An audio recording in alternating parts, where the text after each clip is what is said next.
As I said, I loved food and drink. I spent all my... Yes, you did the articles.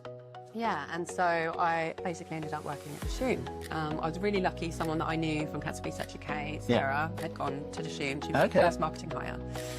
Ever. Wow. Yeah, she was their first marketing hire ever. Yeah. She'd been there a few years, and then I applied for a job with her as Team Happy Wally. Yeah. So it's I love their names. Team Happiness employer brand. Yeah. And the only reason I even considered that job was A, because it was Dishoom. Yeah. And B, because the brief was they wanted their employer brand, so their internal brand, to be better than their guest-facing brand. Yeah. And I was like, well, their guest-facing brand's like pretty good. Insane. Yeah. So like, that's a brief I can get on board with.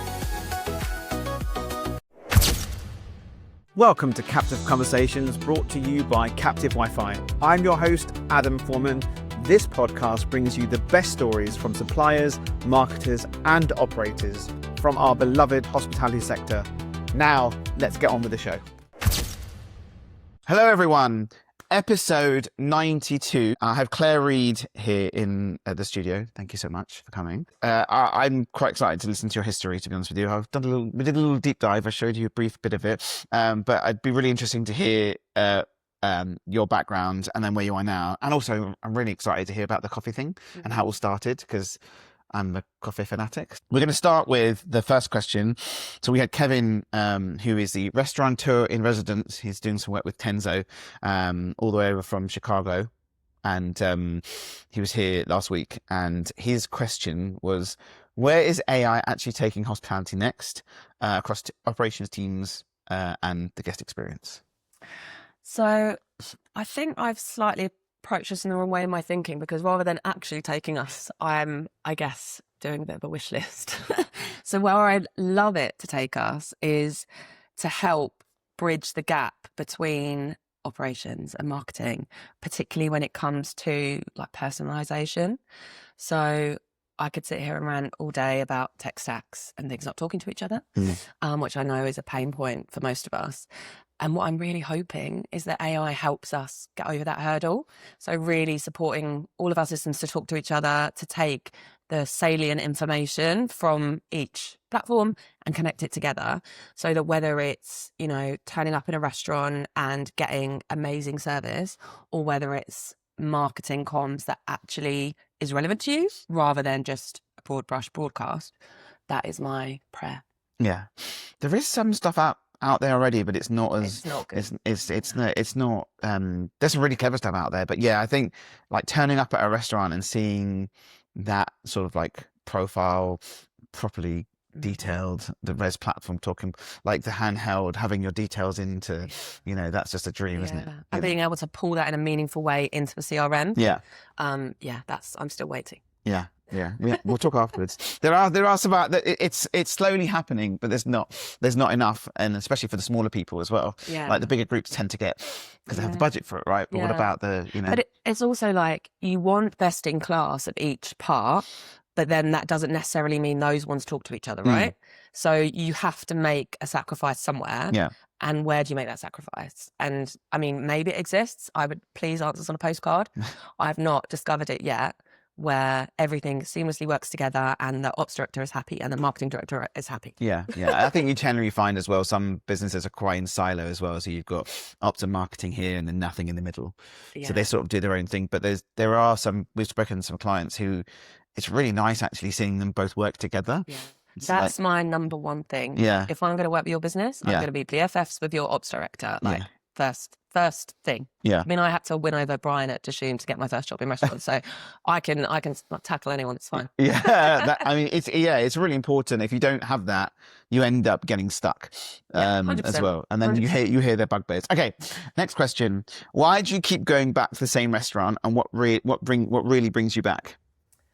So my husband will tell me off for saying this, but for me, it's less about the food, because I feel like a lot of places do food really well. I have huge respect for chefs, and servers in all guises and the way that they deliver that experience. For me, it's all about the vibe. It's all about the vibes. It's, the sound deadening, so you can feel the buzz, but you can hear the person next to you. It's the lighting being just at that right level that makes you feel, swaddled, but you can still read the menu. Getting older, you need to be able to do it. And it's, that service it feels real. Your server isn't reading a script. They are talking to you as a person, taking the time to have that conversation, find out what you want while you're here, offering their recommendations, but then sensing and backing off if you actually just want to be left alone. We've all had that point where you're just at a really crucial point in a conversation and the server's like, hey. It's like, yeah. And social cues would be good. Yeah, I totally appreciate that. It's such a skill to learn. And, I've not been a server. I've worked in a lot of hospitality, but not been a server because I honestly don't think I could do it well. I think it is such a skill. But yeah, for me, it's all about vibes. Yeah. I like that. Yeah, I went out on the weekend and we went to a restaurant and there was a new waitress there and she was just so on point. Yeah. Like she was insane. It's so natural to some people. She was like always a smile. Nothing was a problem. And she was like 20 and she was just, and I said to my wife, I think some people want to work in hospitality and some people just are there for the job. Yeah. And you could tell. I mean, it was insane. Yeah. It was insane. We left there. She got a great tip, and we left going, wow, she's going to do well. Yeah. Do you know what I mean? Yeah. So she's like, and she was like, I'm on a gap year. Just finish uni. I'm on a gap year, and I'm like, you're doing the best thing. And that's our job, right? Like, I'm sure her leadership team are trying to talk to her about a career in hospitality. Yes. Because when they come through the door on their gap year, you want to hold on tight to them, yeah, right? 100%. 100%. Okay. All right. So standard questions. Best hospitality experience you've ever had? So for me, this goes back to when I was quite a bit younger. So I'm terrible at dates, but I'm going to say 2012, 2013. And honestly, it's the first time I went to Dishoom. I was meeting a friend and I got there a bit late and I went to the host desk and I was like, hey, I'm meeting my friend. I'm a bit late, very flustered. And the guy that met me, his name's Panos. And he was like, don't worry. Like, I'll sort you out. Like, just take a breath. And he was like, right, Lindsay? I was like, yes, I'm meeting my friend Lindsay. He's like, okay, she's at the bar. She's got a drink. Let me take your coat. I'll take you down there. We'll get you a drink. Take a beat. You're gonna have a great night. And I couldn't believe that he knew who I was, who my friend was, where she was. Yeah. Like that he was sitting there, like telling me to calm down and like just helping me segue from my legging it from the tube to my lovely evening and my lovely meal. And I don't think I'd ever experienced a host before. And obviously everyone loves Dishoom and I worked there for 5 years, but I think just those tiny little things. And Panos then went into the feedback team and now he's off doing various other things. But I think it's just that welcome for me is so important and I'll never forget it. And now that's what I'm always looking for, right? My bugbear is when you walk into a space, and cafes are worse for this than restaurants, but you walk in and you're like, where do I go? Do I order at the till? Do I sit down? Is there a QR code? Is someone going to come and take my order? Do I help myself to a table? Do I wait to be like, oh my God, no, I just want to walk through the door and be held. Yeah. Like that's what I want. Yeah. Whatever, hospitality experience I'm having. And I've really felt that time at Dishoom. Yeah. It's like the old school maitre d'. They do a really good job of understanding people. And even when it's really busy, they're nice about it rather than just telling, like you go to other places and they just add you to a list and you're no one. Yeah. 100%. Here you actually, I was talking about cafes. I was talking to, the guys at Workshop Coffee, and they specifically have trained their team that as soon as someone walks in for eye contact. Yeah. They have to give you. You go to any other coffee shop, and you'll just go kiosk, whatever, or and going to Workshop, and you get either a look at, a smile, or like it's just that one piece of being human. Yeah. But yeah, in a restaurant, there aren't that many sort of like hosts that do it. There are a couple of brands out that do a good job. It's more popular now. Yeah. I think Dishoom were one of the first. Yeah. And that's why it stood out. It was like a restaurant I could afford to eat in my early 20s. And I had that level of service. And for me, that's like super unique. It's getting more normal, but they definitely kind of made the thing of it. And, I'm sure at some point you're going to want to talk about the queue at Dishoom, but everyone does. Yeah.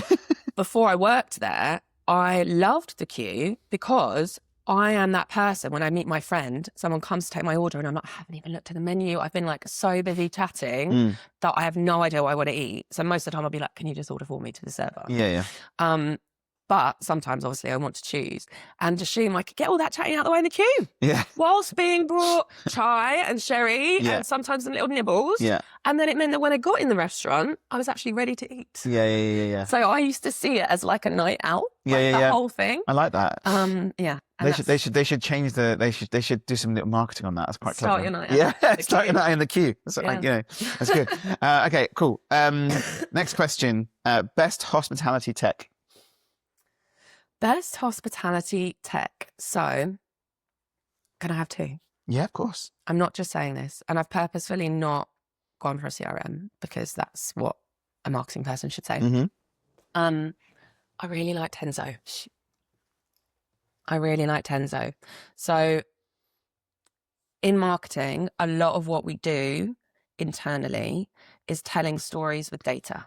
So it's informing, educating, persuading other departments, the board, etc., what we need to do and why.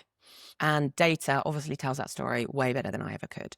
And the thing I love about Tenzo is you can just visualize data. You can just have like, I want to know this and I want to be able to show it. Ta-da, there it is. And the fact that you can slice it by like however many different ways and just by the press of a button. Don't get me wrong, I'm not good at setting up Tenzo cards. I really love the fact that their customer service is great and they will set stuff up for you. And like when I started at Brother Marcus, I literally had a wish list and I just gave it to Yuri at Tenzo and he was like, yeah, we'll work through this. He did his best job. We went through it together, tweaked a few things. A couple of things had to go on the kind of dev list.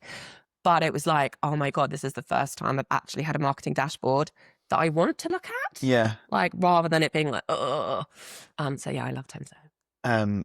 That's really interesting. You're the first marketing person I've spoken to, probably second actually, marketing person I've spoken to, but first person that specifically brought up Tenzo and data, because I speak to ops all the time and they love it because they have the dashboard and the stats and so on. But now they're pulling in res data and all the other data that can be pulled in. It's really interesting that you've said that. I love that. Yeah. So it's so important, and yeah. Well, you can really see what's going on, especially if you're doing campaigns, to look at every part of the figures. And like I say, I have to be best friends with the ops director. So I have to speak their language. Yeah. So like, if I want to do something, I need to go and show them why I want to do it. Because if they're on board, it's going to work. Yeah. If they're not on board, I'm going to be like pushing a boulder uphill. Yeah. And my second one, which also maybe I should go to ops, is sentiment. Yeah. So really super cool feedback tool.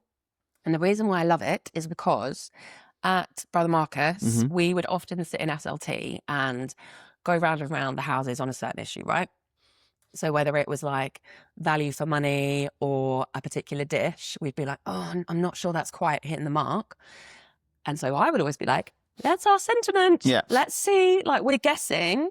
And because we were so sensitive to certain things like value for money, so Brother Marcus really wants to have a great value offering. Yeah, I love it. Not the same as cheap. Yeah. We all know that's different. Yeah. And I would say, right, let's go away and interrogate sentiment. And on things like the value for money one, I can't remember exactly what it was, but the percentage of negative sentiment about pricing was so low. Yeah. So I was like, yes, it's there, but it's so low. And actually, these are the other things I think we should focus on first. Are you talking about sentiment search specifically? Search. Nice. Yeah. Okay, cool. Yeah, so we like Pithy. tool. Yeah, awesome tool. Yeah. He's done a great job of building that out, to be fair. Yeah, exactly. And again, great customer service. Yeah. So like you can speak to the founder Yeah. and be like, I need it to do this. And he's like, okay, leave it with me. Yeah. So love that about it, that you can, as soon as an SLT or a group of people is going down a rabbit hole, you can go and check what the customer is saying. Yeah. Because again, the marketing voice should be the voice of the guest, like 100%. Love it when ops also speak that language. But yeah, going in and actually finding out what the customer's saying. And then the other reason I love it is because it has an AI-driven feedback response part to it, which is actually good. Yeah. So like you can really hone the You can AI train prompt to be your tone of voice, how you want to welcome people, how you want it to change based on if it's positive, negative, neutral, all of that. Yeah. And you can choose, which star rating you want to auto-publish based on the AI once you've trained it, and then which ones you want a human to review. So if feedback sits in the marketing team, which in some places it does, obviously that is a no one's got time. This is the challenge, right? Exactly. It's resources the challenge, right? Exactly. So it just helps take that edge off, that it's like things that are saying thank you, can be automated, but then ones like a complaint can be dealt with properly. Yeah. If I spoke to a brand a little while ago who has one dedicated, they've got like 6-7 restaurants, one dedicated person, and I was like, why don't you use that person doing other stuff, but they can still respond, but you can give them other tasks to do, and they're now thinking about it's hard. It's a lot. But even having one dedicated person, like a lot of teams with multi-sites, it sits with the sales exec, or it sits with the marketing exec. And they've got a whole other job, and then feedback is just something they have to do. Crack through it. We work with Marketplace of Food Halls, and Holly, she's awesome, the marketing director, and we do feedback from the Wi-Fi, right? We also plug in sentiment search as well, which is great. And I saw her at an event at Market Halls around the corner from here, and I was like, I looked into the dashboard, and there's like about 200 and something feedbacks. She looked at me, she went, do you know how busy I am? And I went, yeah. She goes, Adam, just automate it, please. So we don't do the AI. That's that. If they want that, we feed it into sentiment. But we just literally that day I went back and I was like, right, let's just put these simple automated replies in for her, because they just, again, no time. Yeah, no time. Yeah. But I think that's the thing for me. It's that tension, which I think all departments feel, between time and also connection with the guest, right? So again, I grew up at Dishoom in terms of my marketing career. Yeah. They have an all-ears team. Yeah. Like they have a team. When I left, there was maybe 3. Yeah. Goodness knows how many there are now. Purely dedicated to feedback. Yeah. Again, Shamal, one of the co-founders, he will take someone for dinner if that's what it takes to get them from a detractor to a advocate of Dishoom. Like they are all in on feedback. Yeah. And they are one of the leading brands in our sector, right? So yeah, completely. Yeah, I think AI and automation definitely can help us out. But I also think it's super important that we don't take our eye off the ball, because if we're not listening to what our customers are actually saying, then we're just doing whatever the hell we fancy, aren't we? Yeah. There's no touch points. It's the touch points that you're talking about, right? Yeah, I love that. I love that he does that. I mean, we'll talk about that in a second on the where you grew up. Okay, so let's go back to the very beginning, early doors. So I quite like asking this. So before you even started in hospo, did you work in hospo at all? Yes. Okay. Yeah. Let me have a drink to prepare. Yes, of course. Good segue. Thanks. So yeah, my first hospitality job. So my first jobs were in retail. Yeah. Which again, I think is great and everyone should do. Customer service, eye contact. So started out in retail in like River Island and Next, which was like the dream when I was 16. Yeah. Literally handed my CV around when I was 15, turned 16, started the next weekend. My first job. It was great. And then I worked in a call centre in my gap year to try and pay for my travels. So I ended up working for 9 months to pay for 3 months of travel, but it's fine. It's fine. Worth the experience. Exactly. And do you know what was really interesting is that every job I've worked in, people are like, wow, you're so great on the phone. I was like, yeah, I did 3 months in a call centre. Yeah. I'm not scared of the phone. Yeah. Like, it's fine. So yeah, kind of did that. And then when I got back from travelling. Where did you go travelling? Australia and New Zealand. Oh, wow. Yeah. So yeah, I was really lucky because I was 18, 19 and I couldn't hire a car because you have to be 21. Okay, my uncle lives in New Zealand, so we borrowed his car and drove around New Zealand. That's insane. In his car. Yeah, it was great. I had a great time. But yeah, when I came back, I then needed to save up money to start uni. So I had like a penny in my pocket before I started, and I worked in a cafe. It's called Cafe Mio. I think it's still there. Okay. In Epping, in Essex, right at the end of the Central Line. And that was my first experience of learning about regulars and learning about customer service. So Jeff, the owner, was evangelical about regulars. He was like, learn their names, learn their orders, welcome them. If you need to go and open the door, do that. Like come out from behind the coffee bar and go and welcome them. Yeah. And my other favourite Love that. strapline of his was, if there's time to lean, there's time to clean. Which I feel That like is awesome. every GM probably has under their belt. But yeah, he was great. And it was like one of those ones where, you know, the cafe manager, Anne, was a real battle axe. She made me cry like almost every week. But like Jeff, the owner, just had all of the right ideas about hospitality. Yeah. And it was great because, you know, I made coffee, I was on the till, I was back of house washing up. One of our favourite jobs, this is going to sound really gross, was peeling a chicken. So they Peeling a would chicken. cook an entire chicken, Okay, yeah. and then you would shred it, Yeah. ready to go in like sandwiches and stuff. Yeah, yeah. And there's just something really like calming about Shredding a chicken. shredding a chicken. Yeah. Yeah. So it was like a real dunking into hospitality. And in Epping, there's a hospital, and we had quite a lot of people like pre or post like chemo and stuff come in. Yeah. And again, Jeff would know exactly what they were doing and what was happening. And he'd be like, right, you know, coffees are on us today. So it was just like Proper local. proper hospitality. Yeah, yeah, yeah. And don't get me wrong, I could cry when I think about the coffee and the milk now. Yeah. But that isn't, you know, specialty coffee isn't what that market needed. No. That market just needed a big hug, basically. And that's what we provided. Yeah. So like it was an incredible like dunking. And then the other end of the scale, when I was at uni, I worked in the student pub in Nottingham I bet that one must have been interesting. called the Bag and Ales. Yeah. Yeah, that was great. But what was really great for me was on nights where my friends were out spending money, I was earning money because I was behind the bar, Yeah. not in front of it. Yeah. And then most of the time, the pub would kind of close at a time that I could then go out and meet my friends in a club or something. So it kind of worked. Yeah. And it was walkable, and yeah, it was great. But that one was more basically just serving my friends.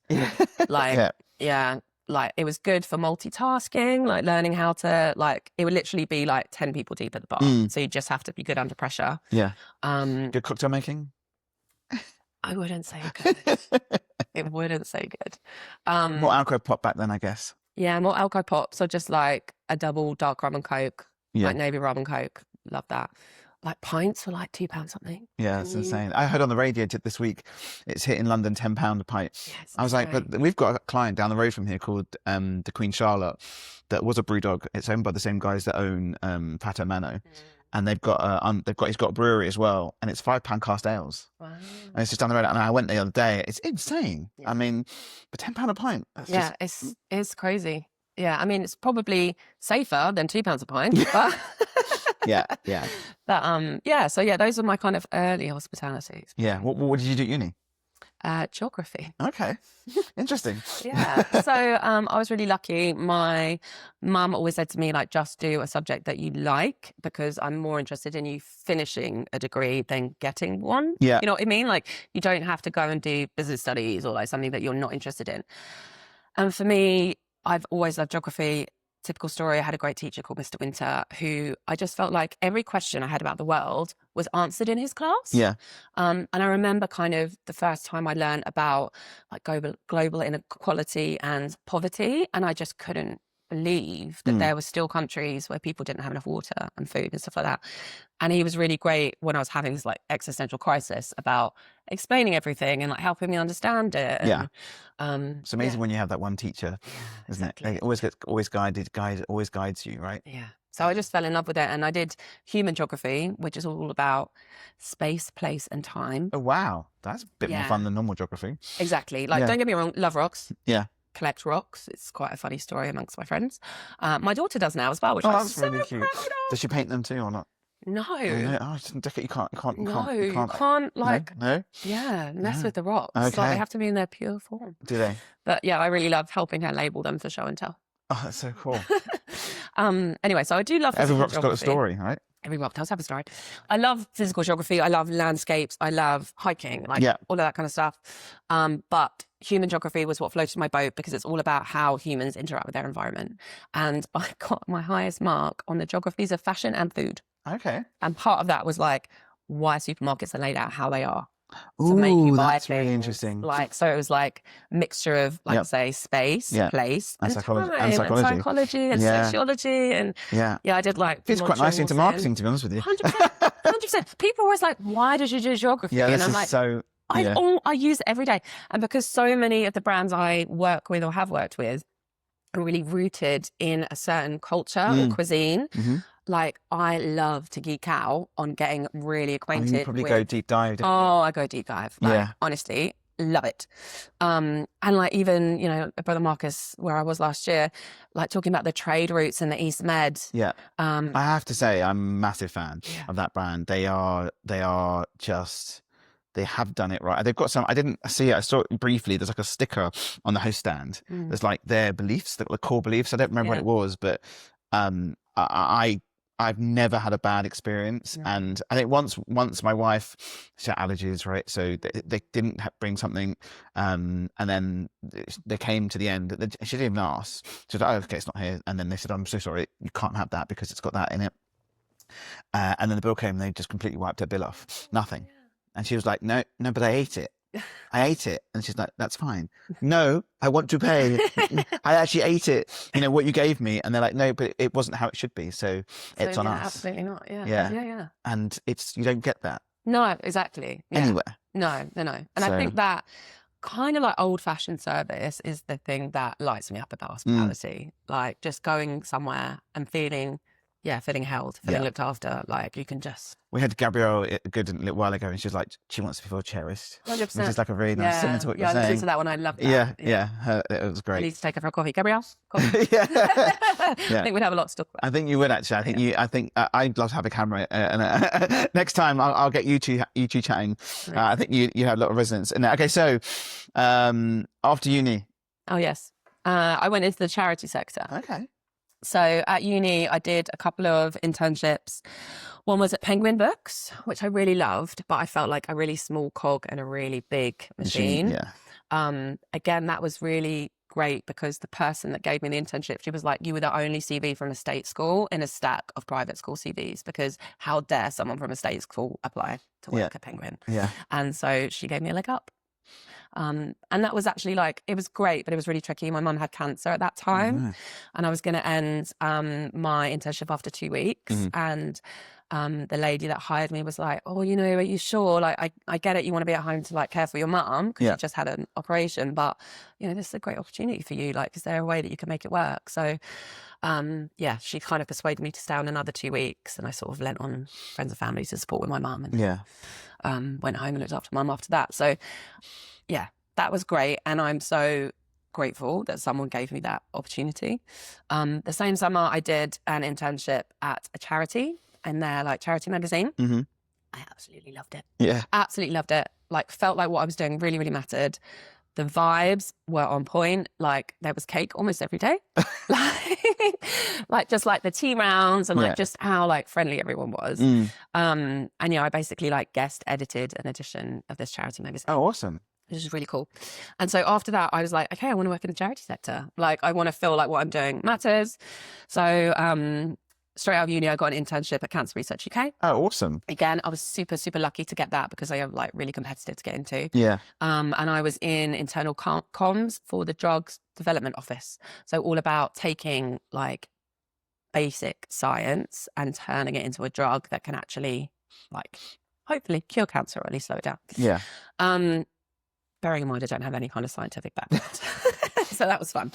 Again, I had an amazing mentor there called Yvonne, who really took me under her wing, and she made it her mission to get me a job at the end of my internship. Oh, wow. Which she did. Yeah. You know, it's interesting. So back then, internships were hard to get, but you could still get them. Yeah. Now they're like impossible. The amount of people going for the same thing at the moment. My niece is finally got one for summer, but it's taken her nearly a year to go back and forth. I think she went even for like some of the other ones, some of the bigger ones are like 9-step process. Yeah, it's insane. And then like, asking you to do maths questions that are like degree level just for an internship. Even if you haven't done a maths degree. She hasn't. Like, she was like, her boyfriend was like, that's the answer.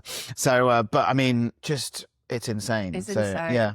And like back in the day, I think they have to pay them now, don't they? Yeah. Well, I don't think she's only being paid her travel. Yeah, to be fair. Fine. So like I wasn't paid. I was paid travel. Yeah. And I was really lucky actually because my dad was made redundant when I was doing my A-levels, and thankfully by the time I finished uni, he got a job. So then I could live at my parents, and they basically like when my travel reimbursement came in, my mum let me keep it. So she would give me the money for my travel. Nice. And so I could gradually chip away at my overdraft. Yeah. Yeah. Student overdraft. So right? I could get to zero. Yes. Yeah. Yeah. Anyway, that we've all wonderful been student there. overdraft. I know. But I think back then you probably, hopefully, had a 0% interest overdraft maybe with the. I hope so at that age. Yeah. 18. Yeah. I can't remember, but yeah. So that was great. So yeah, managed to get a job. Thank you. At Cancer Research. At Cancer Oh, Research. cool. Yeah, so in the drug development office as a comms assistant, which was great. So I was supporting them with all their marketing materials for like conferences and things like that, editing like quite dense scientific information. Really? But it was great because it was like the audience. Was it quite deep dive? Did you find that was a throw in, or was your mentor like there to push you? My mentor was there to push me, and also there was someone on the more science side that also like really backed me and gave me loads of his time, like, which was amazing because he was a super busy, like, high-powered guy. But yeah, I was just like super supported the whole time. And there's a bit of a theme to this, like the information I was given, the audience was like a lay audience. It was like a, Joe Blogs on the public. So the information I was editing needed to be understandable. Yeah, super So clear. No AI back then, right? No AI, God. So I was a bit of a litmus test to be like, if I can understand it, Yeah, no, then true. anyone else can. Yeah. And then I made a jump into the central internal comms team at Cancer Research UK, and I edited their internal newsletter. Wow. So I would write 9 articles a week. Wow. For That's their insane. internal newsletter. Yeah, it was insane. But it was And again, great. taking some tech stuff and making it. 100%. Yeah. So everything from fundraising to health information to science, whatever. Yeah. Everything. 9 articles a week. 9 articles a week, every week. Every week. Wow. Busy. Email systems were okay, but I still had to do a little bit of HTML. So I had to learn a bit of HTML. Okay. Wow, this is really being thrown in. This is like I'm like 19. Yeah. No, sorry, 22 because I graduated. I was 22. So learn again. There's a really good theme here. Had great boss. Yeah. Had 2 great bosses. And it's a massive, massive difference when you have that, right? Yeah, they just taught me everything I know about. Because you're a sponge at that age. You're a sponge, right? Absolutely, and you've never had a proper job before. No. Like you've just been winging it basically up until that point. But do you find that because you did work in retail and in hospitality, you have that understanding to communicate better? Communicate, yes. Yeah, not working wise, but communicate. But in terms of like the first thing my first boss Lucy said to me, she's like, "You strike me as someone who likes to get to the end of your to-do list. Just so you know, at work, you will never get to the bottom of your to-do list. Yeah. And that's okay, because there's always tomorrow." Yeah. And I love that. the fact that she recognised that in me and gave me permission to like... Otherwise you'd freak out, right? Yeah, I'd be like... when am I going to do all this stuff? Yeah, you sound like a traditional marketer. We speak to as well. That list is never ending, isn't it? Never. So I've been really, really lucky in my career to have people that like really looked out for me and That's special. gave me the tools I needed to like productivity tips. Mm. You won't get to the bottom of your to-do list. Here's how to prioritize, like all of that stuff. Yeah. Anyway, so then so I was at Cancer Research UK. Then I moved over to Parkinson's UK. Okay. Because I wanted to go from internal comms into a generalist marketing role. Did some really crazy stuff there, like for Parkinson's Awareness Week, we installed a giant high heel bright blue shoe in Victoria Station. That's insane. Yeah, it was amazing. Did a like massive above the line ad campaign, which won like a Cannes Lion and a yellow pencil. Like obviously we did it with a creative agency and the marketing manager at the time was leading it, but I was sort of supporting her, and like to just be there for that process was amazing. And then I moved over to Sue Ryder. So they are all about... all the way through charity. Yeah. These are, so Sue Ryder, so all health charities. Yeah. They do end-of-life care. So they run hospices. At the time, they also ran neurological care centres.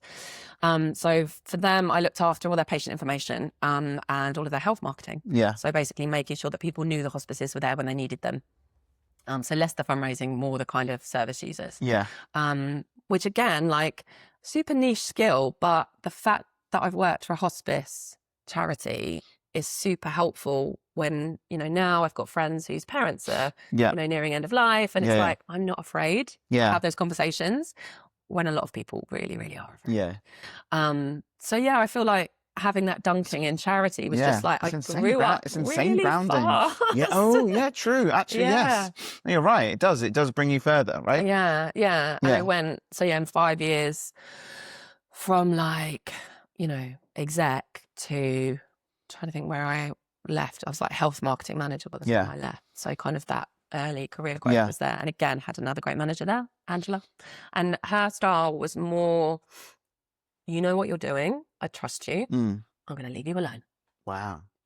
Just having that trust and and the belief. Yeah. And I would send her something expecting her to edit it, and she wouldn't. Unless there was something factually inaccurate, she would not touch it. Yeah. Because she was like, I might do it differently, but that's okay. Your way is fine. Yeah. So I sort of... That's some awesome leaders. Yeah. So I'm really into management and how to grow and support and manage people. And it's because I've been so well managed through most of my career. Yeah. Well, it's important because I guess at the moment, we'll come to that in a bit, but when you speak to clients, and then you need to be able to look after them and manage them in a nice way that you've been looked after too. And sort of tailoring it to their career stage and their personality and everything like that. Yeah. There's massive learnings. Yeah. It's great. I ask people as well, do you put this information on your website? Do you put your background and what you've done and where you've been? Because this is insane. The learning you have is insane. This is I mean, we have a clip now, which is great. So which you can use, but there's this information people need to see. Yeah. Where the learnings come from, what you've done, the background. I mean, a friend of mine, a colleague of mine, his name's Scott Turner. He's got Auden Hospitality, and he's changed it all now. His website's all done, rebranded, and so on. But Auden means you're your oldest friend, and there's a really good story behind it. But it was not on his website, and his history is not on his website. It is all now. Yeah. But it's really interesting when you talk to people and you hear the stories, but they don't. There's so much information here. I literally just say I started my charity my career in the charity sector. Yeah, but that's nothing. Have an expand button at the bottom. Read more. Yeah, absolutely. Anyway, okay, so Parkinson's was the last one. Sue Ryder. Sue Ryder was the last one. Yeah, and then so when I started at Sue Ryder, I just got married. Okay. So between Parkinson's UK and Sue Ryder, I got married, had honeymoon, started, and at that same time, that's when my husband quit his job and decided to set up Wood Street Coffee. As you do. As you do. What did he do before? So he used to work in music technology. Okay. So he... Great hospitality. Exactly. Yeah, totally related. So yeah, he's always been a musician. Yeah. He studied music technology, so he's technically a sound engineer by training. And excuse me. So my husband's technically a sound engineer by training, and he sold music equipment basically. So guitars, amps, speakers, all of that. Worked for a few different companies and basically made the move from direct to customer to trade. So working for a supplier because he didn't like speaking to the public every day. The irony of this is hilarious.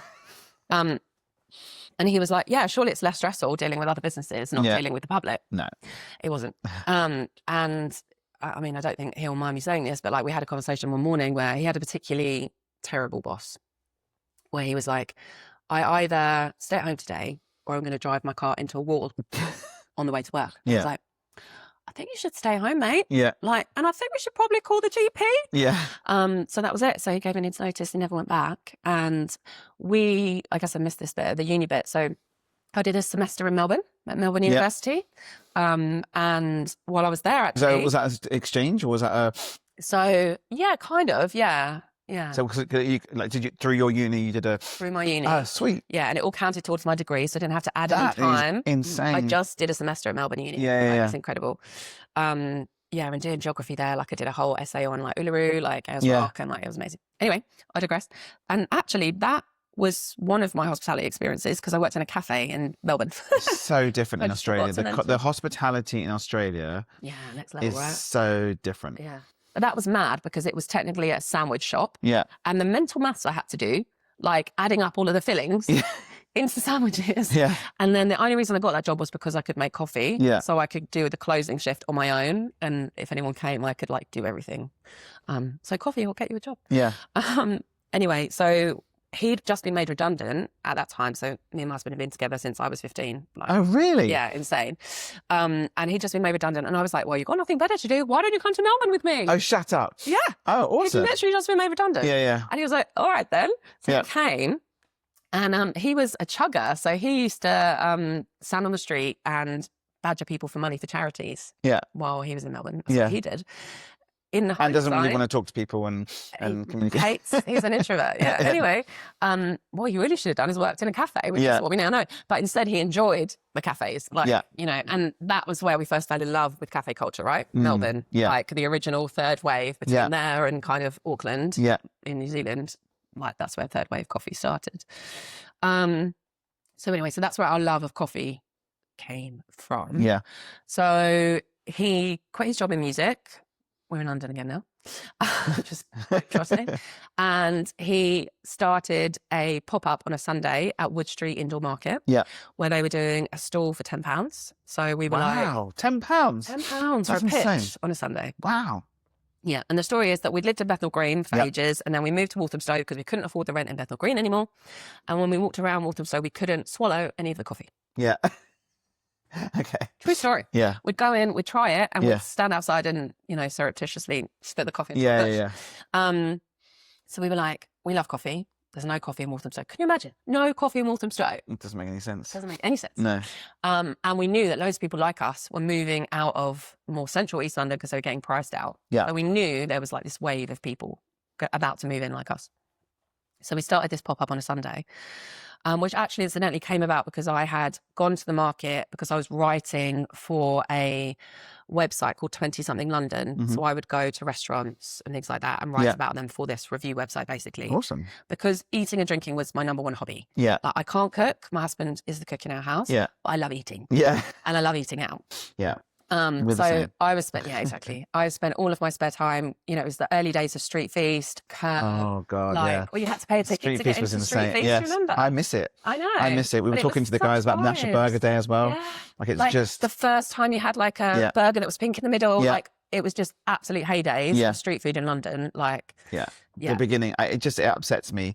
The COVID just killed all of it, and I miss it. I miss the big markets. They were huge.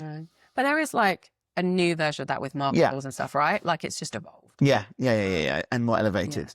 Yeah. But yeah, so it was super exciting time in London in food. But I was just like a audience to that. I was the person spending the money, like going to buy lovely, delicious things. So we started this pop-up on Sundays. So he'd quit his job. I was still working 5 days a week, plus doing this on Sundays. And it turned out other people in Walthamstow really liked coffee. And we had regulars there from day one that we're still in touch with, that would just come every single week for coffee. We worked with a local baker to get some like delicious baked So where was the coffee from?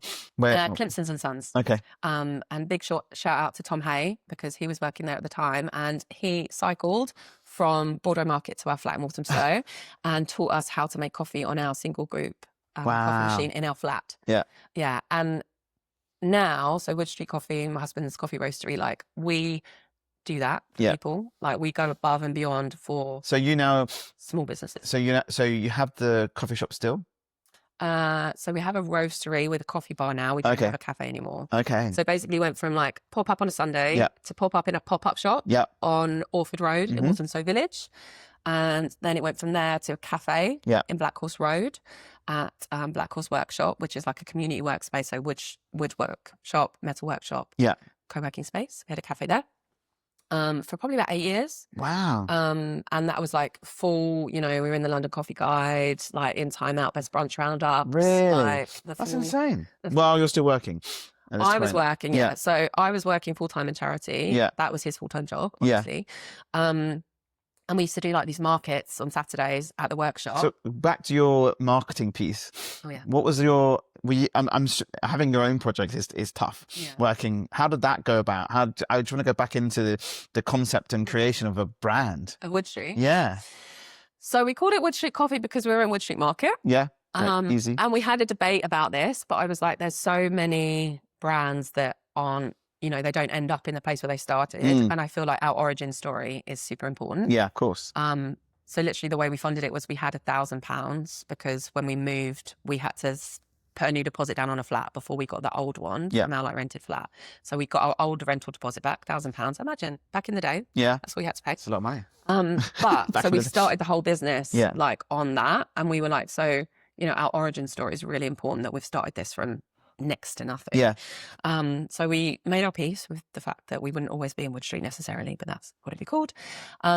We didn't even have a logo. We just wrote Wood Street. Yeah. Twitter was really big for food and drink then. Yeah. So and especially in Walthamstow, like the E17 and Walthamstow hashtags were huge. So everyone heard about us through Twitter. We What year our is this? Instagram. I'm going to say 2013. Okay. Yeah. Yeah, 2012, 2013. Yeah, so like Twitter, Instagram, we like did it because we felt like we should. Yeah, because Instagram was only really like it was super infancy. It was early doors. Twitter was the place to be. Yeah. And then when we moved to the cafe at Black Horse Workshop, our first hire that wasn't us two, Adam, he is an artist and illustrator, and we were like, Adam, like we need a logo. Can you think of something? Yeah. And so he just drew like a circle which had 17 segments for E17, and then he put a coffee cup in the middle. Yeah. And that was it. So that was our first logo, and we literally only have changed our logo last year. Really? Yeah. So like we went like 10 years. Yeah. On that original logo that Adam drew. Yeah. Yeah, because when you're small and you're building a brand, that's how you build it, and like. He knew us. He knew the brands. Like, he got it. It worked. One of our vans has still got the old branding on it. So if you see that driving up and down the M11, yeah. So then that ended. Yeah. And then what did you do? Did you have the roaster ready from there? Yeah. So technically, my husband set up the coffee shop the year we got married. So and then he decided to start roasting coffee the year we had our daughter.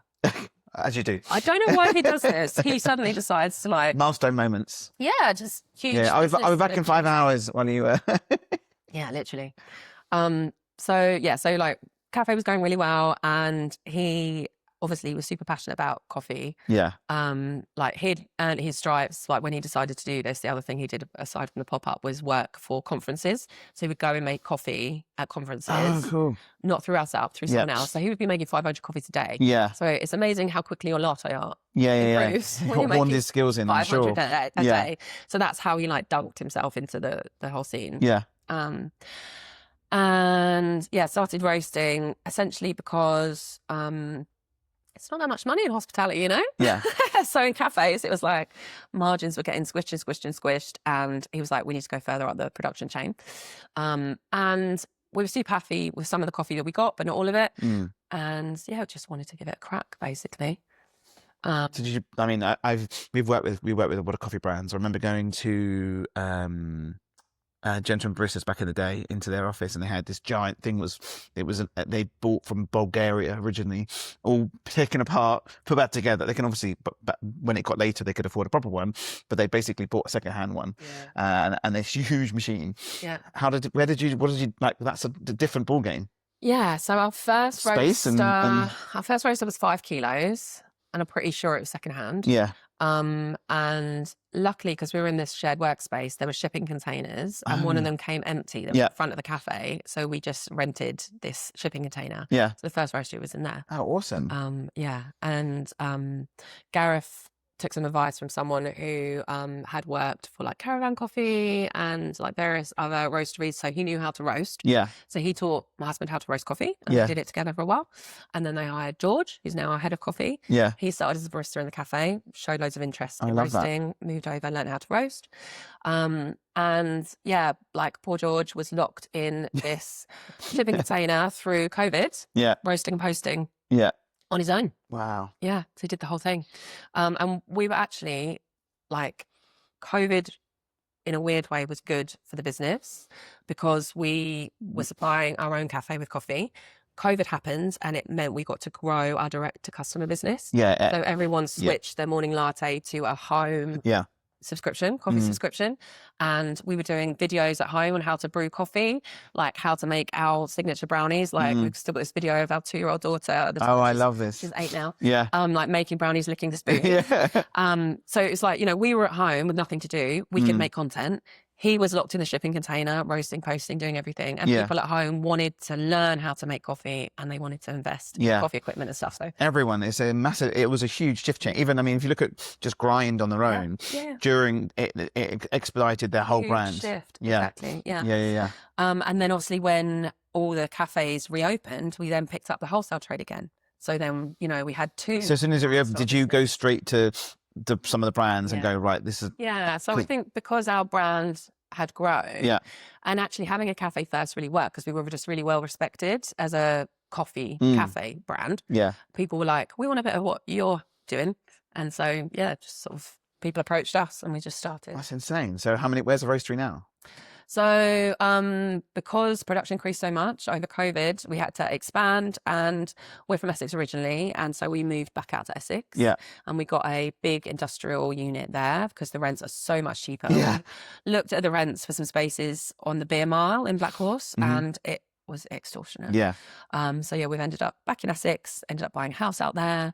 And yeah, we're actually excitingly just about to move. So our industrial unit is like a half one. Yeah. And we're about to move 2 doors down into a full-size one. Okay. Because production has grown. That's insane. Yeah. That's really good. Yeah. And you're a small business. People like some small Tiny businesses. Yeah. I mean, like now we employ, I think there's 5 of them. Yeah. 4 full-time, including my husband, 2 part-time. Yeah. And then plus me, who fannies around at the edges. Dipping in and out. Yeah, exactly. Yeah. So then, okay, so we're now into here. Did you sit on top doing the whole marketing piece for this, or did you just let the brand do its thing? And to be fair, you probably it's obviously helped you with organic wise because of the brand and known. Yeah. So I'm really lucky in that my husband's a really good photographer. So he actually was a paid photographer for a while, Oh, wow. like for events and stuff. So he's really good at photography. And he's picked up videography and reels despite not really wanting to do it. So in terms of like the visuals for the brand, like that's always been okay. We also, again, just through the community, like made friends with a guy called Chris, who's Chris Coulson, an awesome food and drink photographer. And he's supported us literally from day one as well. So he does a lot of our brand shoots. So we kind of had people in our network that could help us. We also, when we reopened our cafe, we worked with Clare Reid, which I'm sure everyone knows from Ladies of Restaurants. She helped us with our PR and like a relaunch event. Yeah. So we've kind of dipped into support from the kind of hospitality community and the local community. I think after COVID, the community changed massively. Everyone's open. And before COVID, everyone was very closed chest. Now everyone's and now I was like, "How was we weren't busy this week? How are you?" And you see people respond saying, "Oh yeah, we were quite dead too," and you'd never see that ever. Yeah, it's insane. Exactly. And there's been like little bits. So like obviously my husband asked me for my advice, but more often than not, I get involved in the bigger projects. So like we redid the website. Yeah. So like we were on a Shopify? website. It is now. Okay. We were on a Squarespace website we built ourselves up until 3-4 years ago. Like insane. Yeah. Absolutely insane. With their store as well or not? Yeah. Okay, their store's challenging. Yeah. It was painful. So we did the website. We actually won a UK e-commerce award. Oh, congratulations. For the website when we did it. Thank you very much. And now it's on Shopify. Yeah. So it's a lot more seamless. And you're feeding into Klaviyo? Feeding into Klaviyo. Nice. Nice. That's very exciting. Yeah, so it's like the tech stack on that side is actually really good. Yeah. Yeah. So yeah, it's really good. And the way that we approached that website was I wanted to do it like a clothes store. Yeah. So when you are on a website and you're like, I don't know what size I am. Like, I don't know what size. And they guide you beautifully. Guide. Yeah. So we have it's basically like a brew guide. Yeah. Like embedded in the website. So it's like, don't know what to choose. And you click here and it's like a flow chart. Yeah. So it's like, how do you brew your coffee? What flavors do you like? And I love that, guiding in the right direction. I get so lost all the time. Exactly. Because like, if you come into the roastery to buy coffee, we will have that conversation with you. But if you're just at home ordering coffee at 10 p.m. because you're like, oh God, the in-laws are coming at the weekend. Yeah. Like, it guides you through. So, it was kind of a labour of love. So how many? And sorry, my brain's going crazy. I'm firing in my head. I'm going to all different areas. Where the research for the coffee, like where the beans and all that sort of jazz. Like, so I'm sorry, we're digressing, but it's still your business. So it's okay. So I love this. George, our head of coffee, is in charge of all that. Yeah. And he is obsessive about coffee sourcing and like where we get it from, and he works with importers, but he also works directly with some farms. Yeah. We try and support farms year on year where we can, because otherwise they have no certainty in their business. Yeah. And they're all family businesses. Yeah, of course. So, you know, if we're like, we're going to work with you for the next 3 to 5 years, it means we get to have some surety on pricing and they get to know that the business is coming. So we try and do that. We work with a lot of smaller co-ops where there might be small family farms that then pull their resources and then Love this. import. Yeah. And a lot of female driven growers as well. Wow. Yeah. So yeah, like I know what George tells me, but George knows everything about it. Yeah. The geography part of me obviously absolutely loves it. I'm sure. And is like super into it. And Gareth and George, so Gareth's my husband, George's the head of coffee, went to Brazil last summer for 10 days and visited loads of farms. Yeah. And they visited one farm in particular that got the Cup of Excellence in 2015, which is the highest accolade you can get as a coffee growing farm.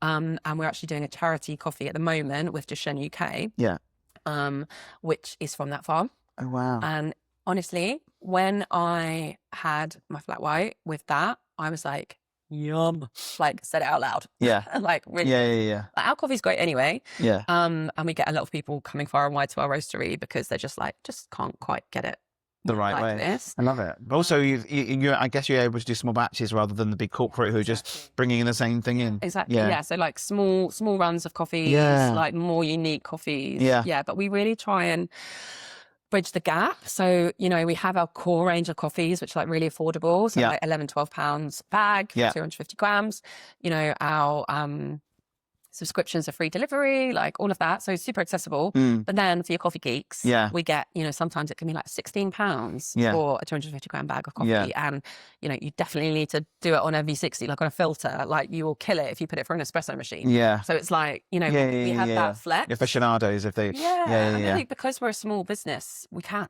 I like that. Like, yeah, it's really cool. And it's just all about our passions and our interests. I love that you can do that, and I love that COVID helped you. Yeah. It changed everyone and how their businesses work. So okay, let's go back. Let's go back to you. Sorry, because I'm super interesting. I love coffee, and it's so nice to hear that. I mean, your husband must. I mean, it's stressful, obviously, running a business. You have 2 businesses, yours and his, but both of yours as well. But it's I love that. I love that you're a small business, but still people are coming far and wide. One last note on the coffee. Yeah. Because it links to marketing. Go on. So we, having had that logo that Adam created for us, we rebranded last year. And our packaging is now like bright green. It's like bright green. Yeah. We're very blocky, like Wood Street coffee, really good coffee on the back. It's very like on the shelf, you can see it. And it's all because we always felt like the product was incredible and the packaging was kind of like just grew organically. We hadn't really thought about it.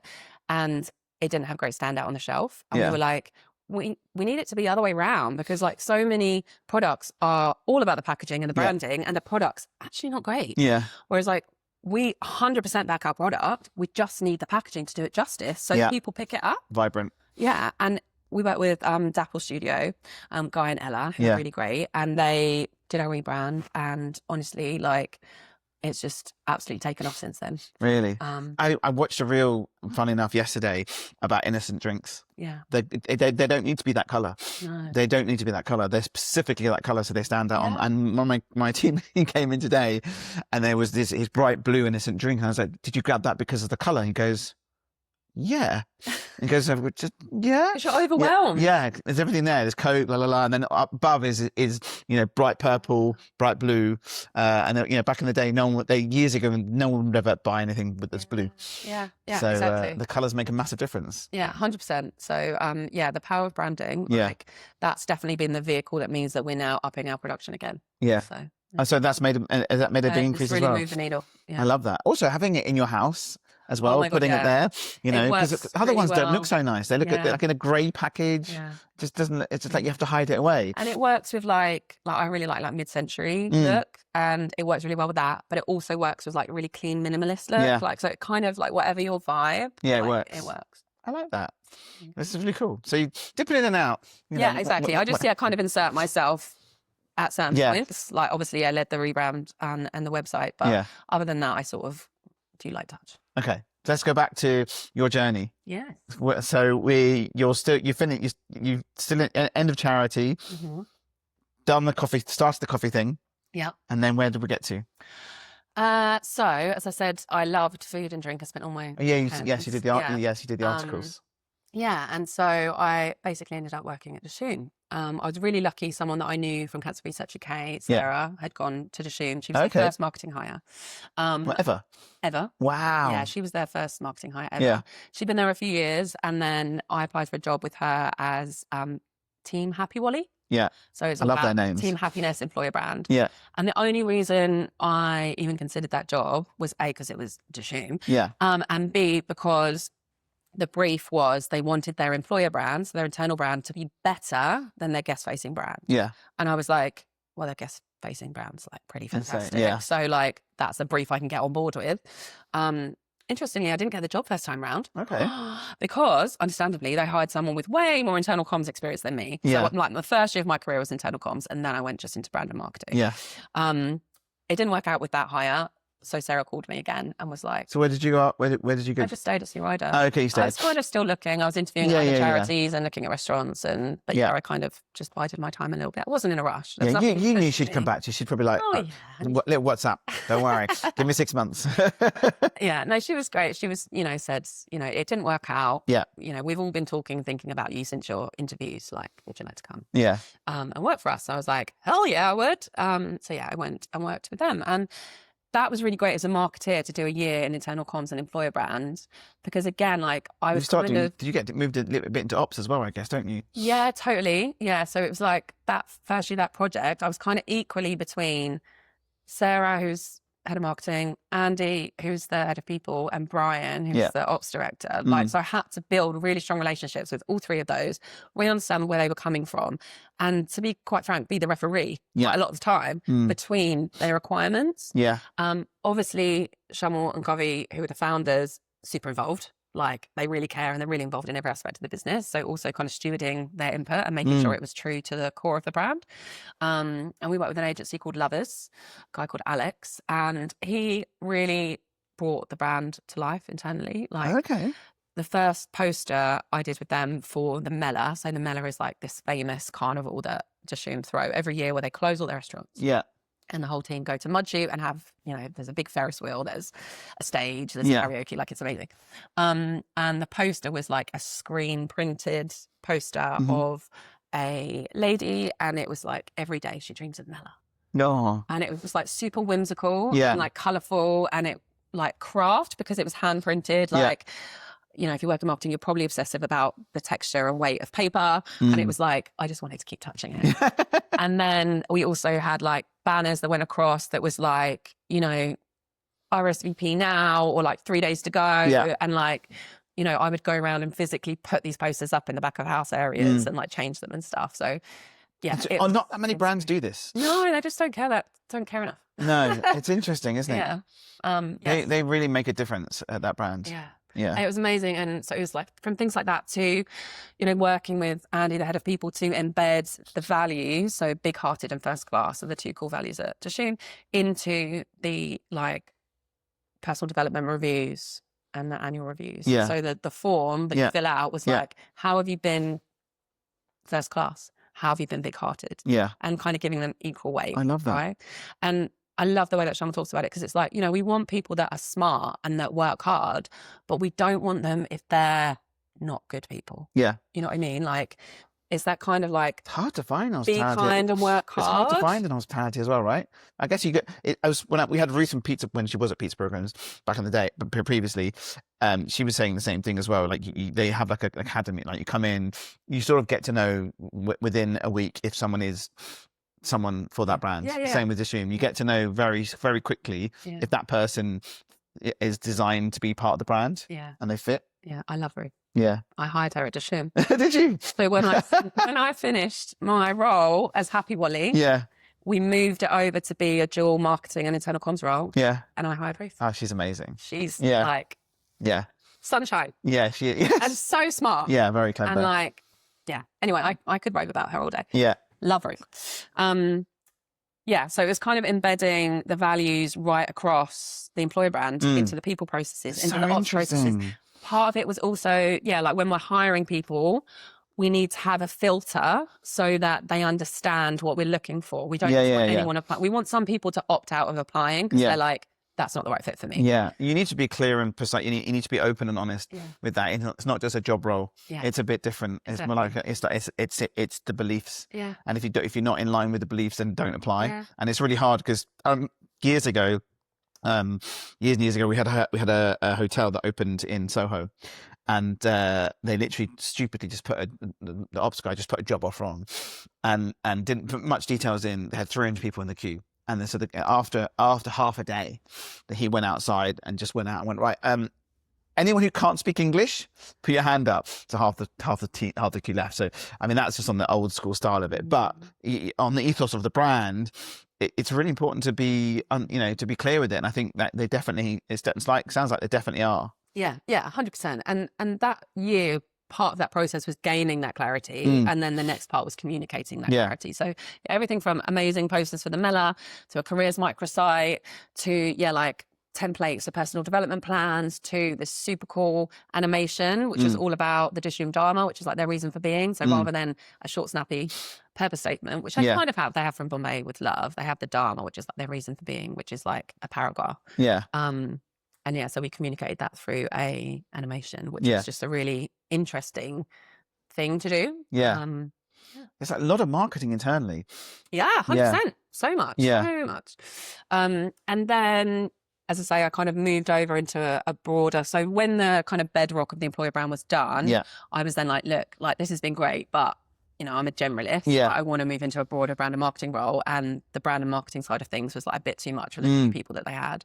So I moved over into a more generalist role and looked after like local marketing. And then that's super important. A lot of brands don't necessarily do that, do they? Let their individual sites do the local marketing as well. Exactly. They just sort of like some of it's done from head office rather than the local ones. And again, like that was just such, like I say, I grew up there, right? So it was like from local marketing and working out how to engage DMs in that, how to get people rotated on to go out and do local marketing shifts and make friends with their neighborhoods. Yeah. Creating ways to have like, I worked on the launch for Dishoom Edinburgh, the first regional site. And did a pop-up of a bar in St Andrew Square right outside the restaurant. So again, it was like working with the Edinburgh local marketing person to get all that set up, and then the bar team to get the drinks menu, having to work with so many people to get something off the ground. Like regional launches. So we did Edinburgh, Manchester was while I was on mat leave. Yeah. But that was really challenging. So when I got back from mat leave, that site wasn't working very well. So I had to do a really big reset. Yeah. But that was that because Manchester's a tricky place anyway.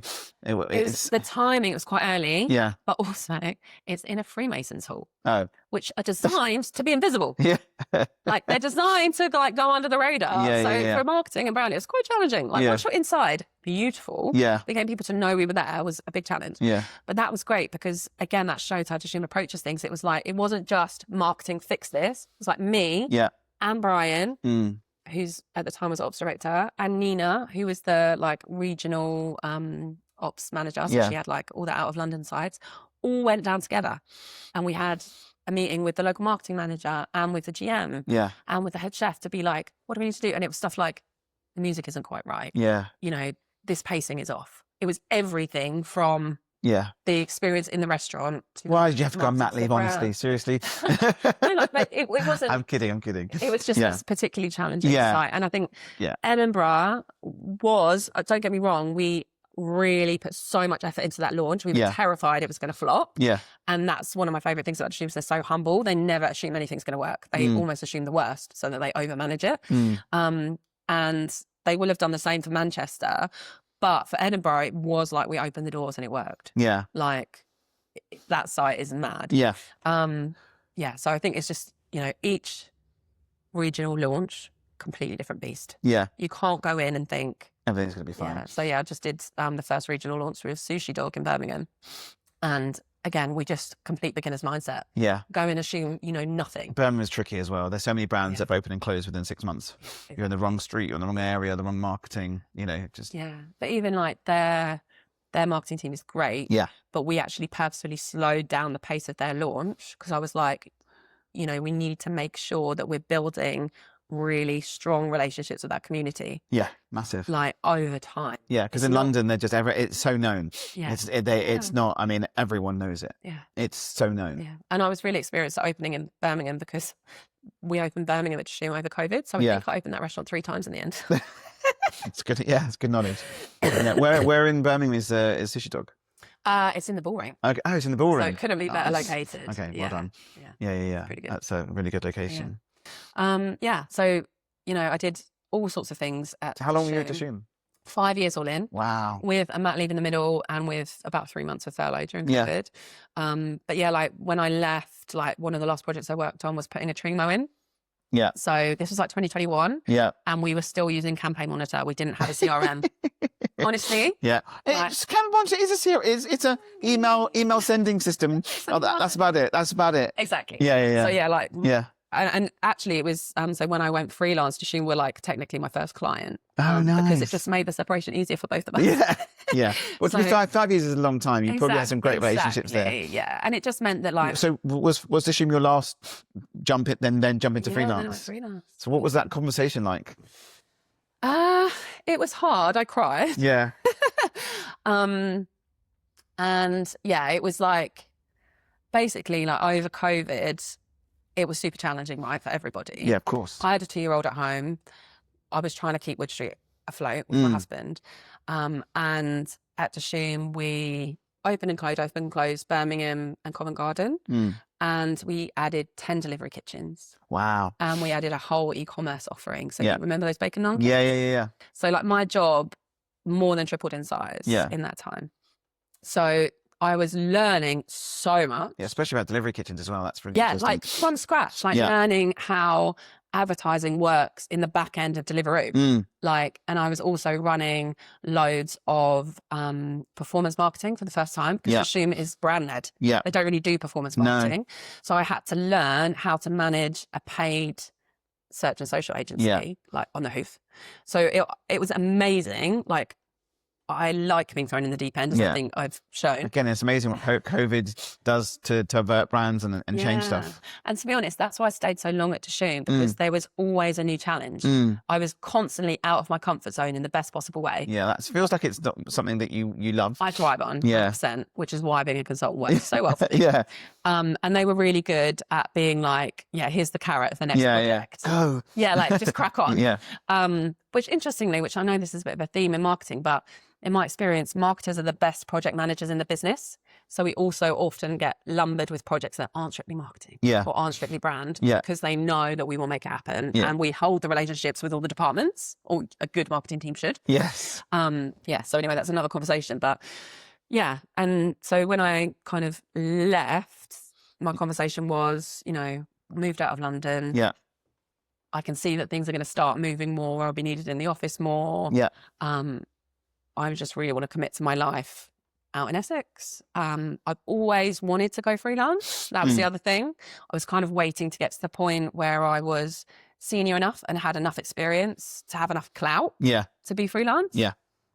Because I very much wanted to charge for results and not hours because I had a small child and, and it just felt like the right time. So literally I, like our mortgage completed on our house. So we bought a house in Essex. Yeah. And like that week I handed in my notice. Wow. Which I probably shouldn't say. But yeah, because we've got a 5-year mortgage. So I was like, I've got 5 years to make freelancing work before I have to prove my income. Yeah. Yeah, and I've been really lucky that it's all, completely. So then your first client, Dishoom, and then the Trimo. So are they Access POS as well? Access, yeah. Okay, Access POS? Yeah. As well? No. What are they? Aloha. Okay. Yeah. Trialing my memory now. Yeah. So that was obviously a huge project. Yeah. And also did a big project on Christmas that year. Yeah. So again, it was like, and what's really interesting is I remember there was like this big deck of like what we wanted to do. And our goals were probably a bit unrealistic in that year. But then what's lovely is I've seen parts of that plan be realised over the last few years. Yeah. So it's like things that we were so gutted that we couldn't get over the line. Yeah. They have done later. Yeah. So it's like, there's really Little great. smile on your face. Yeah. Yeah. Because it's something, it's like, that's a great idea. I really wish we had time to do it. Yeah. Or resource or whatever. And they have done it, but they've done it because they do everything properly. Yeah. They won't rush There's it no rushing. at Yeah. the risk of it not being right. Yeah.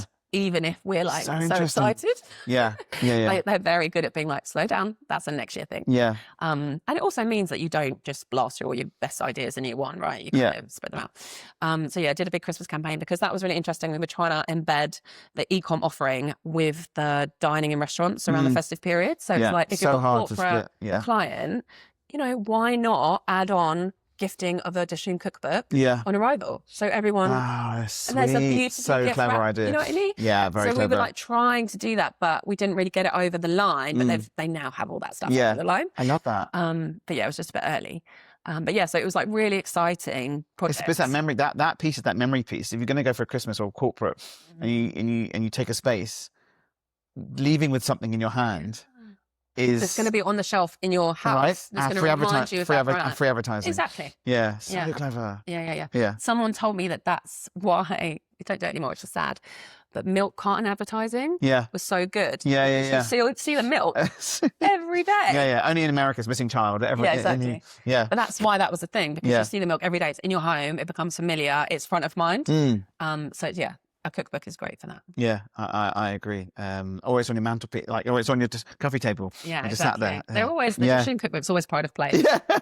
Yeah. Okay, so into freelance. Yeah.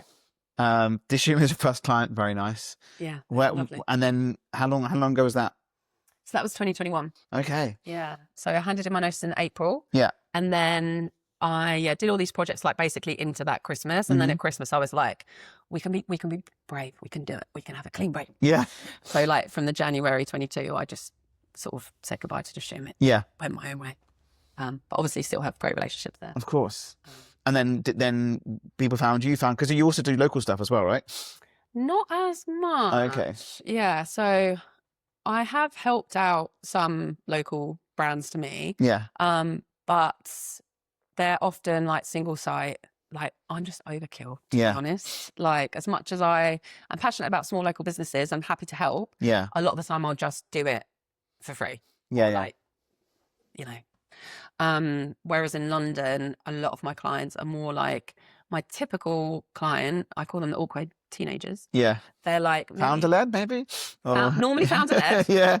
Normally founder-led. And in fact, normally two men founder-led. Like that is honestly like the people that call me. Yeah. And normally multi-site, so 2 or 3 sites, but looking to grow. Yeah. And I guess when I started at Dishoom, there was 4 sites. And when I left, there was 8. Yeah.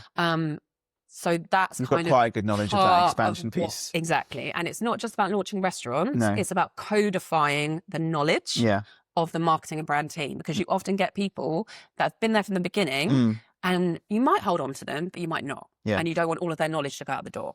Also, you have the challenge of one resource, cost and everything else. So the marketing team might be there, but then bringing someone in for the guidance piece. Yeah, exactly. Yeah. So it's all that kind of, and you know, Shamal from Dishoom, his strapline is deepen, don't dilute, right? So it's like every opening, every growth of the brand should make you better, not worse. Yeah. Whereas like normally with chains, for example, every opening gets a little bit worse and they care a little bit less. Yeah, and then the brand gets lost and diluted. His ethos is the opposite of that. It's like, well, you've had more practice, so it should be better. Yeah. And like, I 100% buy into that. And that's what I try and do with my clients is like support them to get better with each opening.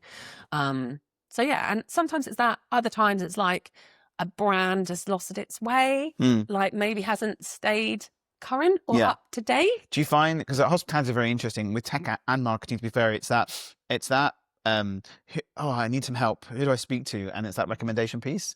I find that a lot of marketers and to be fair, and fractional ops as well, are all been brought in by someone. Okay, you need to speak to Claire, or you need to speak to X. It's really interesting. Do you find that quite poignant? Yeah, so I've been super lucky that I've had a lot of word of mouth referrals and recommendations. That's how I ended up with Brother Marcus. But also, I hate to say it, but LinkedIn. Yeah. A lot of people find me on LinkedIn. Yeah, it's good. Yeah. And I'm trying to be better at saying things on LinkedIn. You should be speaking more on LinkedIn. Yeah, I'm trying. You need to do more videos. I know it's horrible, and we're doing one now. So camera, no, you don't need to. You don't have to look at the camera. But yeah, I think that you have a lot to say, and then there's a lot of learning from you, especially from this. I've learned loads just from this, which is really good. So one thing, it's hard to sit in front of that camera and speak, but you make a lot of sense. Which is really good news and positivity. But I think people listening to just little things that you're talking about now will resonate with any brand. Yeah. So I know it's hard and there's time, but I think just whip out that iPhone. Yeah, exactly. And even walking down the street. Yeah. And it's things that I've noticed, right? I did a post this week that was like, what has Dishoom, Sushi Dog and Brother Marcus all got in common? And it's just things that I'd been noodling on, like myself. Yeah. Because I also I guess I'm getting to the point now where I'm trying to be more like, who do I want to work with? Who's my ideal client? Yeah. So I'm like, okay, great things about those brands. What did I like about working with those brands? Who else fits that mold that I could go and have a chat to? And maybe they don't need me, fine, but a conversation's never wasted. No, 100%. So I'm sort of, I'm trying to. Are you also directly trying to introducing yourself to other brands as well that you? I'm absolutely terrible at that. Yeah. Absolutely terrible. So proactive sales. I tell you what, the only time I think I've done it was MJMK. Yeah. Were advertising for a brand marketing director. I'm going to say 3 years ago, something like that. 2-3 years ago. I think they just hired a new one as well, which is great. But they were a brand that I was like, I would love to work for them. So I was just on their website and I saw they were hiring this and I was like, I absolutely don't want that job. Yeah. But if you've got a vacuum and you need some interim support, hey. Yeah. And that was actually really great because they were like, oh, funny you should mention it. Yes. Yeah. We want to do a brand refresh and we also need to look at our employer brand. Okay. Obviously that's smack bang in my experience. Yeah. So I came in and I think I was there for 3 or 4 months. Nice. And just supported them with that basically. And the new marketing director started while I was there. So again, it was like, I could kind of hold down the fort a bit while she onboarded. Yeah. And then I could just scoot off and let her nice project. carry on. It was a lovely project. They're a lovely team. Yeah. Nice brands as well. Yeah, they've actually done another brand refresh recently, which is really exciting because I think a lot of brands like that, so this was specifically for Casa de Frango. Yeah. It's an awesome brand. Yeah. Yeah. But a lot of them are on a journey, right? So when I was there, it felt like a huge thing that we were doing. And a departure for the brand, but actually it was kind of a baby step. And then I'm hoping that worked and they built confidence in it. So then the next iteration, they lent into it a bit more. Yeah. And I love to see a bigger brand acting like a smaller brand. Yeah. Because they're like, we can iterate this. We can change it. This is working. So we're going to lean in even harder, which is what, from the sidelines I've been seeing them do. Yeah. It's also really nice that I am constantly introducing founders to each other. Yeah. I feel like you need to build a little founder network. I should actually. Yeah. I'm constantly introducing people on WhatsApp or email being like, you guys should have coffee. You have the same problems. Yeah. You should. Actually, it's an interesting little business opportunity, to be honest with you. There are lots of new founders that would love to speak to, especially on hospitality. There's some really cool brands coming up. That's true. That you could do a little hookup. Yeah, little networking thing. Bring them all in, charge them all £100 to come, and they can afford it. Provide them some sushi dog, and link them all together. I mean, I don't think there's enough. There isn't. I mean, there's some really nice marketing meetups, which is great. There's Travis Fish with the Ops meetups. There's some really there's Titans and Tech on Toast, but. There isn't really. There is some, but there isn't. I don't think there is anything. And there is loads of really cool, founders that just want to talk to other founders and not be sold to. Yeah. My other thing, getting a bit into business ideas now, but what I really want to do, and I don't think I'm necessarily the right person for this, but I guess I'm just asking, could someone please do this? So as I say, the pattern I notice is that there's 2 men that found restaurant businesses. Yeah. One of them tends to be more operational, financial, business minded, and one of them is a crazy creative. Yeah. They get on really well together. They're really yin and yang. Often have been friends, so they have a solid relationship. Not always. Why doesn't that exist for women? Yeah. Why can I not name right now a business that has 2 female founders? No, it's usually solo. Solo a restaurant. Female. You know what I mean? That are yin and yang. You used to work with Barty on that one from Bloom's Yard. Perfect. I'll take any intros. I don't she's have awesome. the skills to do that, to like Yeah. set up a restaurant group from scratch. Yeah. But I just feel like, obviously we all know about the systemic barriers that women face. Massive. So it's like, you know, like Boardwalk. Yeah. You know, I'm on Boardwalk, which is all about getting women onto restaurant boards. Mm. There needs to be that, but like an incubator I think it should be an incubator of founders. for female founders. I agree. Like, I agree. It would probably scale so much quicker, to be fair. Exactly. And like almost like Boardwalk, where you pull in more experienced founders. Yeah. I mean, I'm hoping somewhere like Curb already does this. It probably does. Like, I need to look into it more. But if anyone knows about Well, Curb's got the the incubators, right? So yeah, which is really cool. Yeah, So, it's that kind of founder to founder. Yeah. Yeah. I think there's definitely a need. You can wrap that into the existing founders to new founders. You talked about the Boardwalk stuff. What is that? So Boardwalk is a fantastic program, which is all about getting women in hospitality onto boards. Yeah, because it's quite low percentage right now, right? Quite low percentage. So obviously across the board, excuse me, whatever company you're talking about, whatever sector you're talking about, the amount of women on boards is low, and hospitality is no different, right? So Boardwalk is all about nurturing director level talent in the hospitality industry to be ready to take that step up to board level. And it's all done through mentoring. So people that are already on restaurant boards mentor director level women in the hospitality industry to, I'm going to be honest here, mostly support their confidence, because most of them have got the skills and got the knowledge, and it's just about confidence. Don't get me wrong. I feel like I definitely needed more input on like the skills and experience and all of that. But I think for most of them, I walk into the room and I'm like, wow, even the other mentees, I'm like hero worshipping because they're incredible. So I think it's just about confidence, about being like, if not you, who? Yeah. Like literally. So I'm super lucky. I have Sue from JKS as my mentor. Oh, awesome. Which is like, again, that's awesome. Like she's incredible and so normal, which is really nice. And I think that's the thing. It's like, these people which we perhaps think are, you know, these super big dogs and we're a bit scared to talk to, they're actually, you know, real human people. Yeah. That's really nice. Also, I mean, JK is also really, it's a different type of brand as well. So that's really interesting. I've not really talked about like CRM and everything else, but we're coming towards the end. So this has been really interesting. About your story is insane. Like you need to talk about it more. You need to take this transcript and write it up, and put it in, because there's a lot.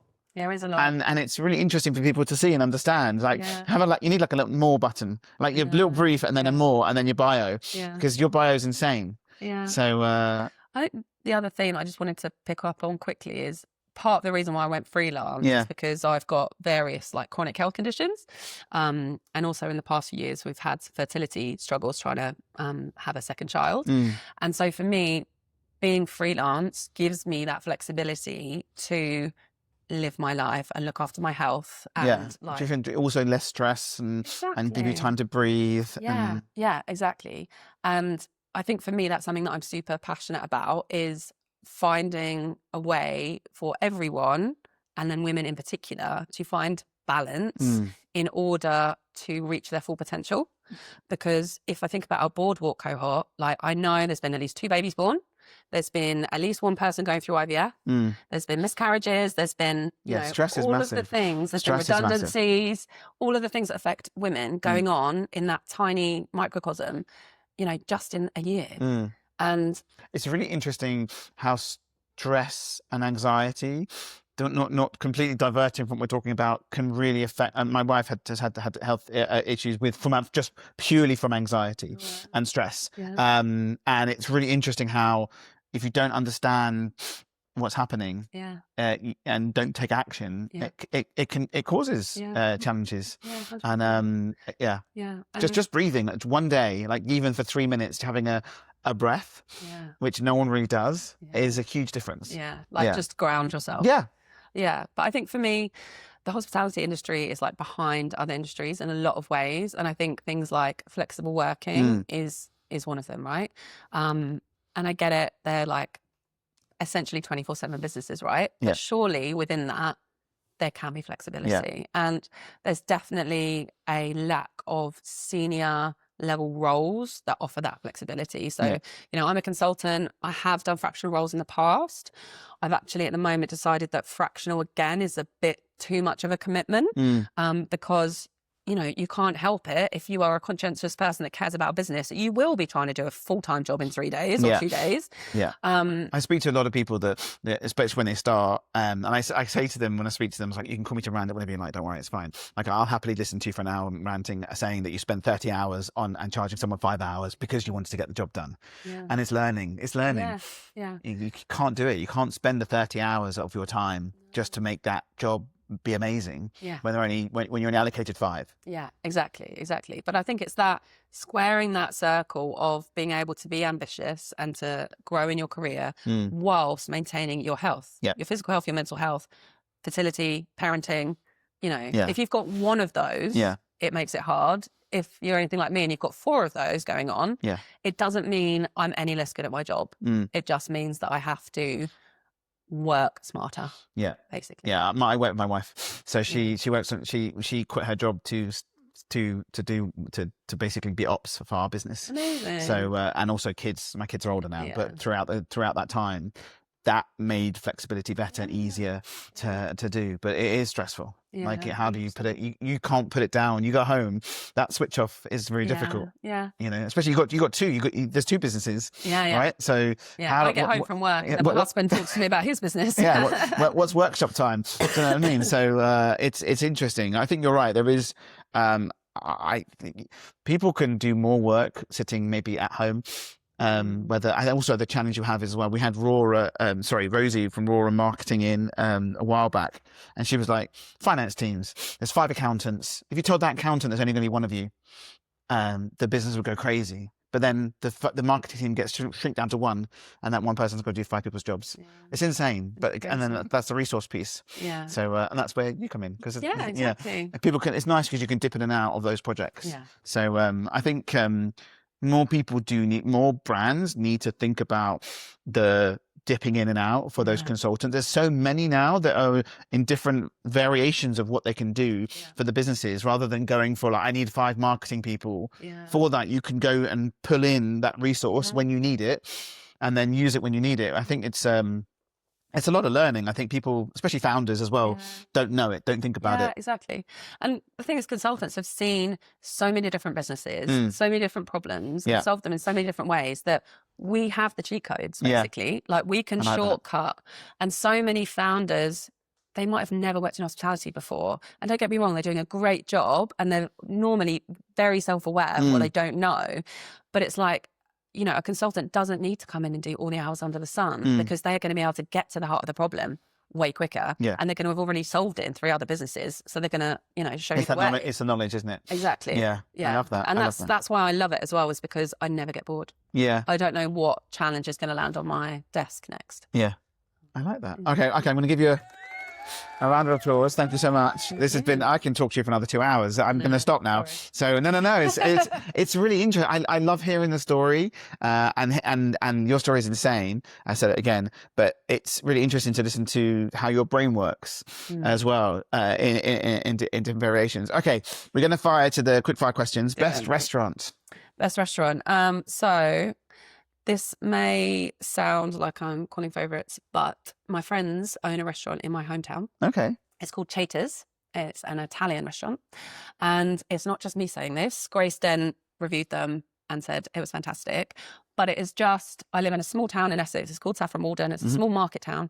And this restaurant is just insane. It's like, you know, super affordable for dinner, but you get a huge welcome. They remember your drinks order, like, because our friends own it. I'll just be like, Max, can you just feed me? Like, I'm like this level of hungry.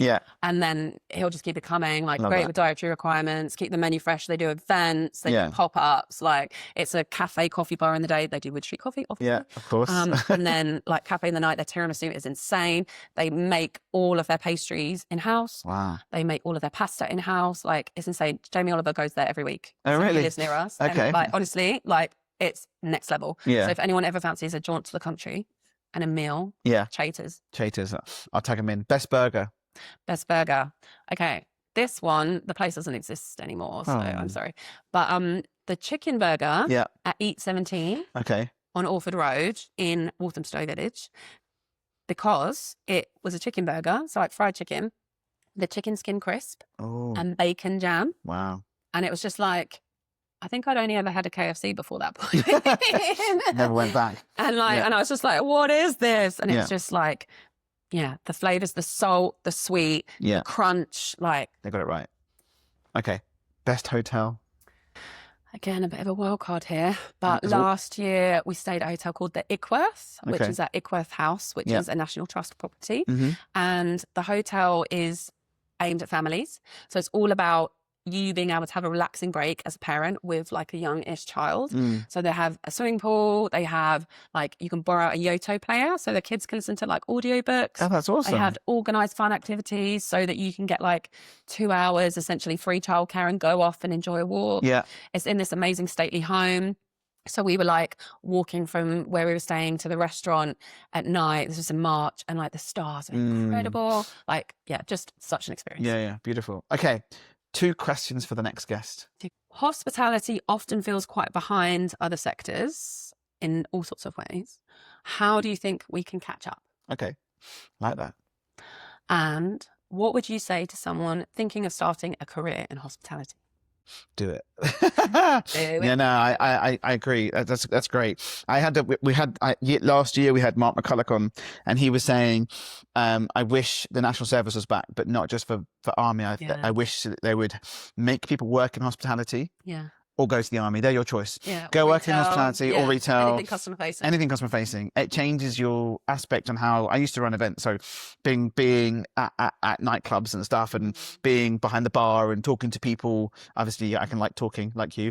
It changes how you understand people.